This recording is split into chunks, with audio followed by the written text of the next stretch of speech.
અરે જય માતાજી બધા મિત્રોને તો કેમ હો બધા તો મજામાં જ આપડો બ્લોગ જોતા હોય મજામાં જ હોય હમણાં વિડીયો કેમ નતો આવતો ખબર નો મેકો મારી ઈચ્છા તો હવે આજનો બ્લોગ તો મસ્તી નો થાય છે તમે જોતા રહેજો અને આજનો તમને વ્યૂ દેખાડો આજનો વ્યૂ બહુ મસ્તી નો હે પછી અમારે હે ને આજ સિંહ આવ્યો તો જુઓ તમને દેખાડું સિંહ જો ઓરિયો સિંહ ઓલા ઘર પાસે ઉભો હે હમણાં નીકળશે ત્યારે તમે જો આ નીકળો સિંહ હવે એ સિંહ જોઈને તો બહુ મજા આવી લાઈક ને સબસ્ક્રાઇબ કરી દેજો અને કાગડો બેઠો હતો બસ તમને આગળના બ્લોગમાં દેખાડી દે તો હવે એ કાગડો જોઈને લાઈક સબસ્ક્રાઇબ કરી દેજો આપણે સ્કૂલ ભેગી ના થાય ચાલો હવે સ્કૂલ ભેગી ના થાય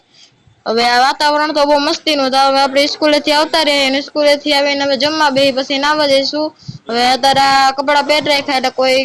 કોમેન્ટ ન કરતા બાકી હવે જમવા બેસી જાય હાલો જમવામાં શું હે તમને દેખાડું જમવામાં હે દાળ ભાત દહીં અને રોટલો હવે તમને જમીન મળી તો જમીન આપડા નવરા થઈ ગયા ને હવે